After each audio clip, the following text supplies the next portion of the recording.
예수님의 부활은 신구약을 통틀어서 가장 중요한 사건 중에 하나입니다. 특히 신약 전체의 내용은 예수님의 부활을 밑바탕으로 하여 기록되었습니다. 고린도전서 15장 14절에 기록된 것처럼 바울은 예수님의 부활이 없으면 복음 자체가 헛된 것이라고 그렇게 설명하고 있습니다. 예수님이 십자가에 달려 희생하고 죽으신 것으로 그냥 끝나는 것은 완전한 복음이 아닙니다.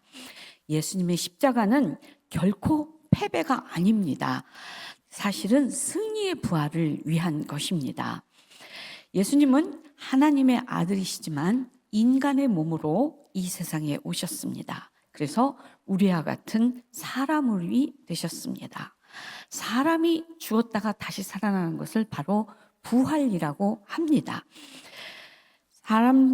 세상 사람들이 부활을 쉽게 받아들이지 못하는 것은 정말 극히 당연한 일입니다.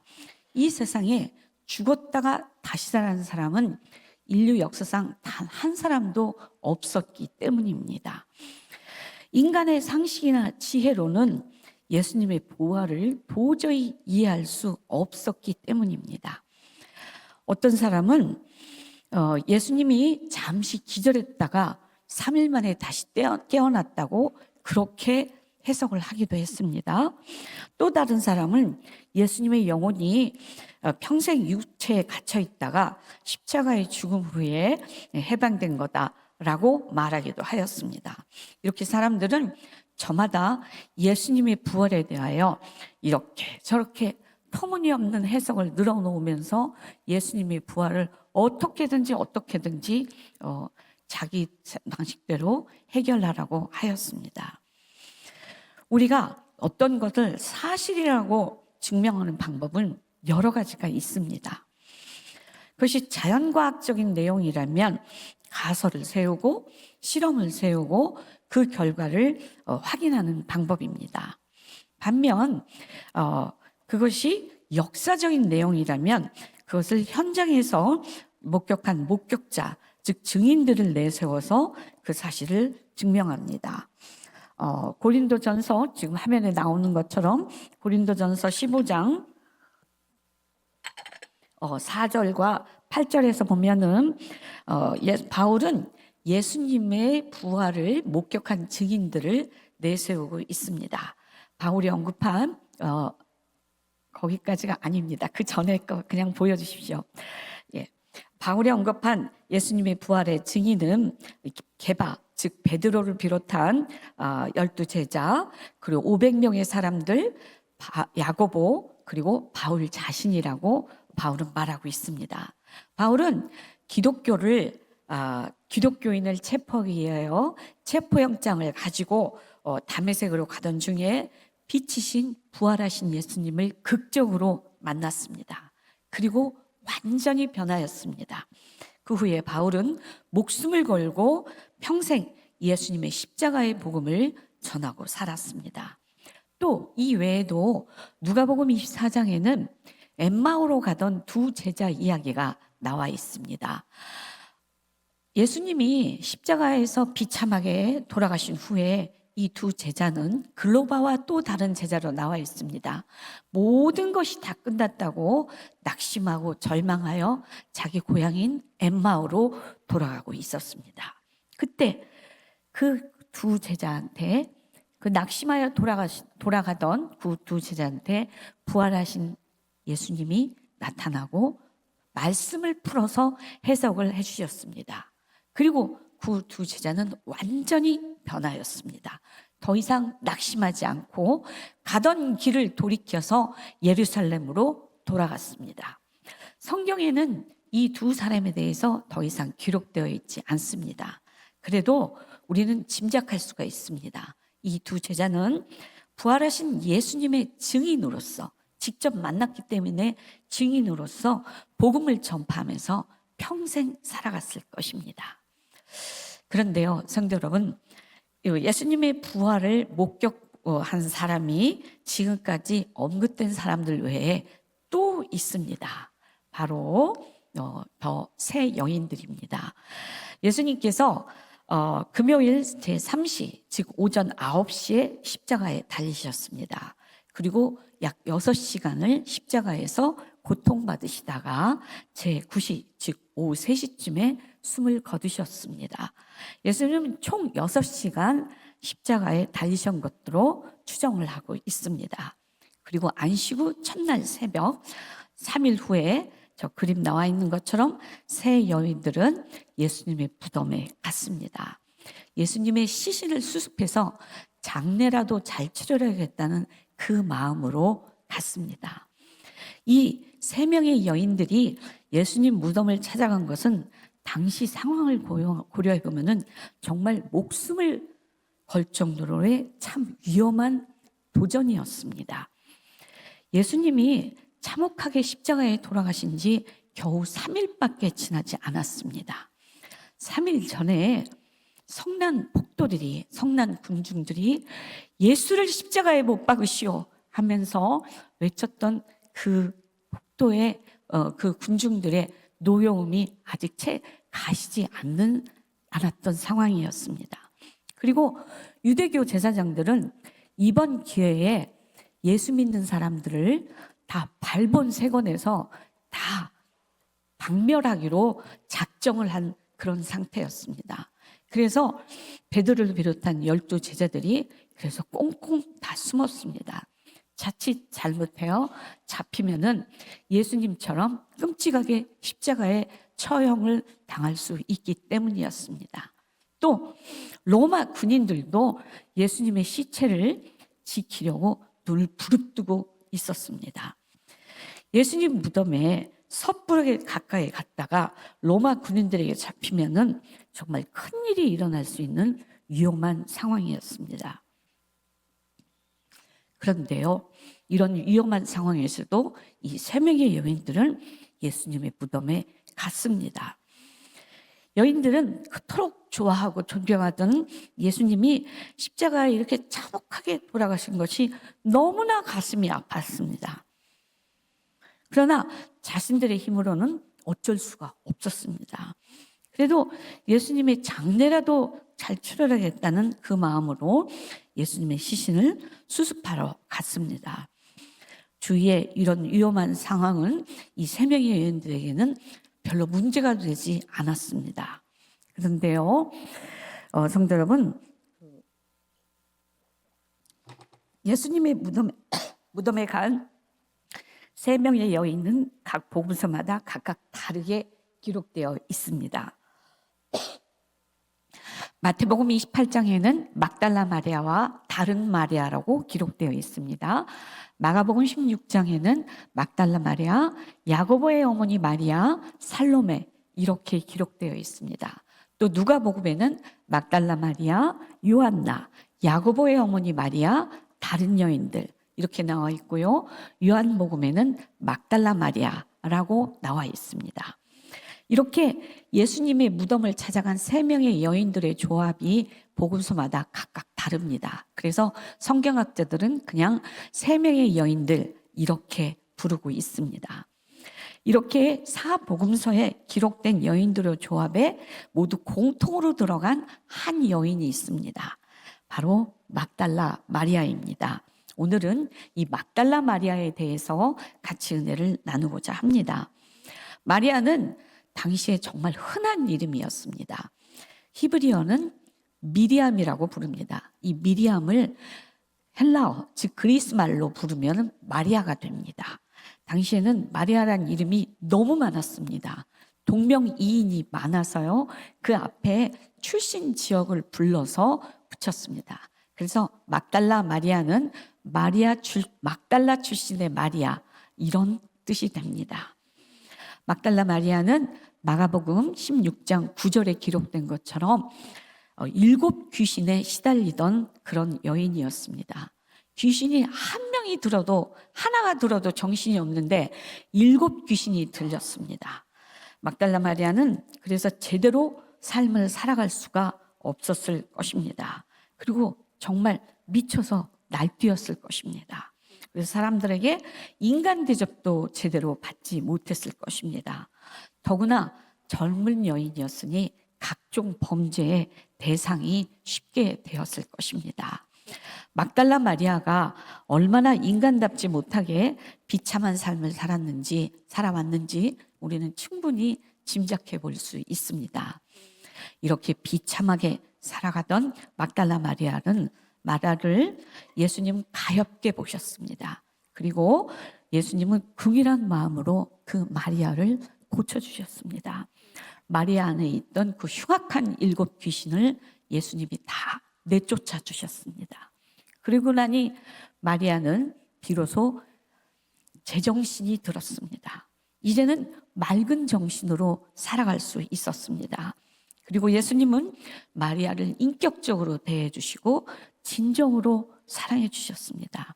2000년 당시에는 여성들은 인격적으로 대우를 받지 못했습니다. 그래서요, 마리아는 처음으로 아마 인간적으로 예수님으로부터 인간 대접을 받았을 것입니다.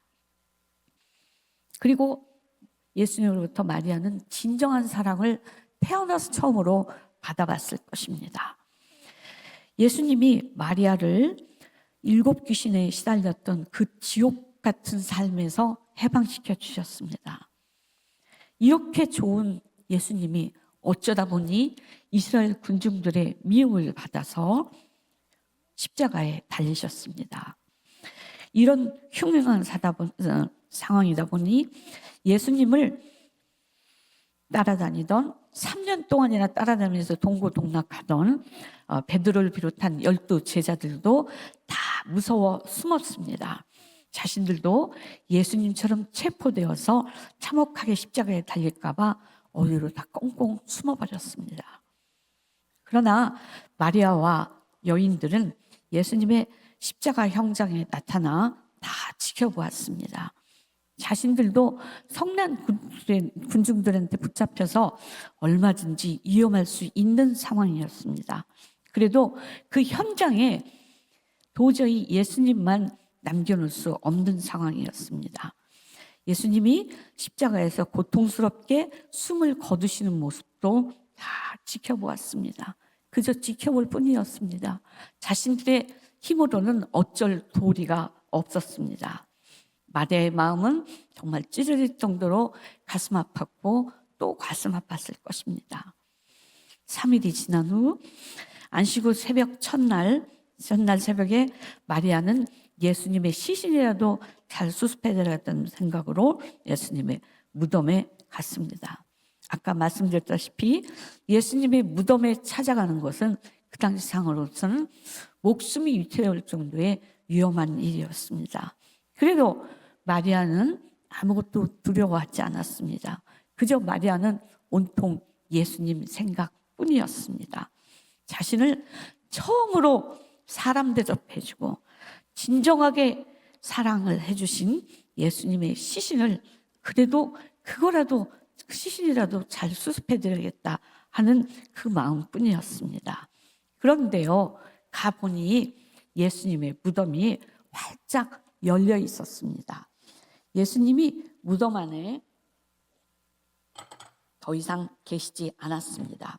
그리고 예수님은 진짜 살아나셨습니다. 부활하신 예수님이 가장 먼저 만난 사람은 막달라 마리아라고 우리가 아까 읽은 마가복음 16장 9절에 분명히 기록되어 있습니다.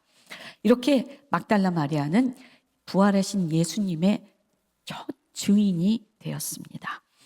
11절에 보면 막달라 마리아는 곧바로 제자들에게 가서 예수님의 부활 소식을 알렸습니다. 그러나 제자들이 예수님의 부활을 제대로 믿지 않았다고 나와 있습니다. 그런데요, 성도 여러분, 예수님은 부활하신 후에 왜 마리아에게 가장 먼저 나타나셨을까요?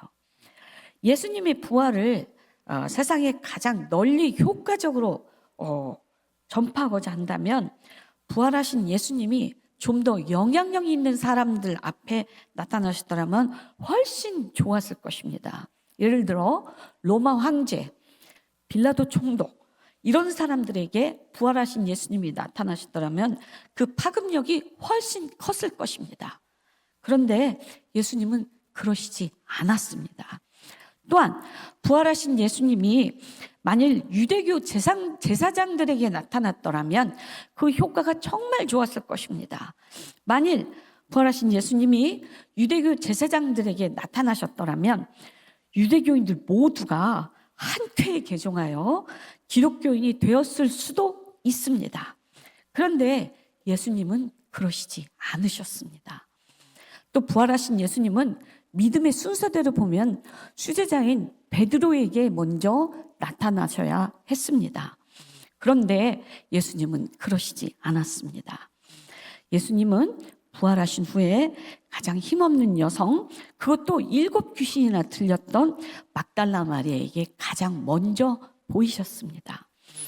2000년 전에 당시의 법정에서는 여성이 한 증언은 증언으로서 효력이 없는 그런 때였습니다.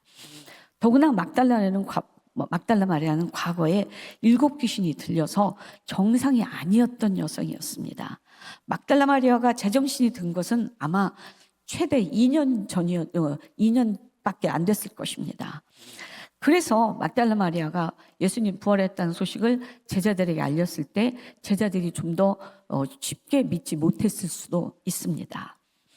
왜 예수님은 부활하신 후에 막달라 마리아에게 가장 먼저 나타나셨을까요?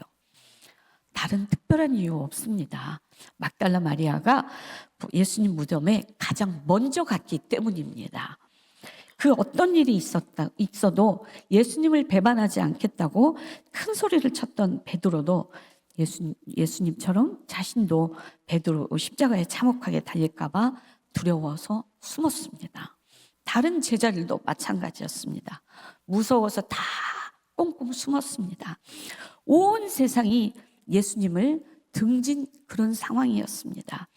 이런 상황에서도 막달라 마리아는 오직 예수님 한 분만 바라보았습니다. 그리고 예수님 앞에 나아갔습니다. 그래서 막달라 마리아는 영광스럽게도 부활하신 예수님을 처음으로 목격한 역사상, 인류 역사상 첫 증인이 된 것입니다. 성도 여러분, 우리 예수님은 바로 이런 분이십니다. 대통령, 장관 등 사회적 지위나 모태신앙 등 신앙의 연수나 또는 목사, 장로, 권사 등의 신앙의 직함이나 예수님은 이런 거를 고려하시는 분이 아니십니다. 어떤 상황에서도 그저 예수님께 겸손하게 간절하게 나아가면 예수님은 다 만나주십니다. 그래서요, 우리가 이렇게 생각하면 안 됩니다. 나는 믿음이 별로인데 과연 예수님이 만나주실까? 또는 나는 별 볼 일 없는 사람인데 예수님이 나 만나주실까? 나는 지은 죄가 많은데 나 만나주실까? 네, 우리 주님은 지위 고하를 막론하고 겸손하게 와서 간절히 찾는 자는 꼭 만나주십니다. 예수님 부활 후에 막달라 마리아는 성경에 더 이상 등장하지 않고 있습니다. 그래도 마가의 다락방에서 성령 강림 사건 때 막달라 마리아도 그곳에 함께 있었을 것이라고 성경학자들은 추측하고 있습니다. 그리고 그 후에 막달라 마리아는 사도행전 등 성경에 더 이상의 기록이 없습니다. 그러나 막달라 마리아의 성품상 부활하신 예수님을 만나고 성령을 받았다면 그냥 집에서 조용히 여생을 마치지 않았을 것입니다. 베드로 등 12제자 못지않게 막달라 마리아는 예수님의 십자가 복음을 평생 힘차게 전하고 살아갔을 것입니다.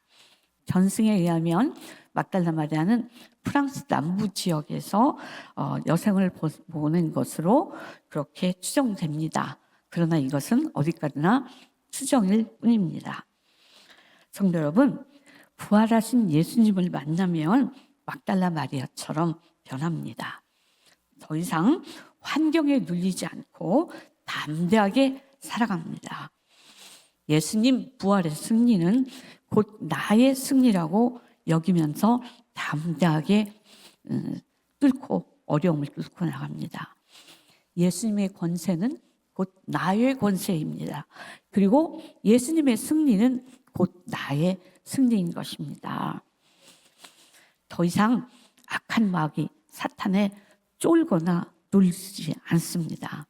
우리는 마귀 사탄을 두려워해서는 안 됩니다. 이것들의 겁박에 무서워서 체념하고 이것들을 숭배해서는 안 됩니다. 2000년 전에 예수님이 십자가를 지셨을 때 마귀 사탄의 머리통은 이미 다 부서졌습니다. 훨씬 더 크고 강하신 예수의 권세로, 그래서 우리가 그들을 꾸짖고 쫓아내야 합니다. 예수님은 우리에게 이미 그 권세를 주셨습니다. 저와 여러분 모두 부활의 산 소망을 가지고 살아가야 합니다. 사망, 죽음의 권세를 이기고 부활 승리하신 예수님을 바라보면서 기가 막히고 어려운 상황에서도 우리는 묵묵히 말씀대로 살아가야 할 것입니다.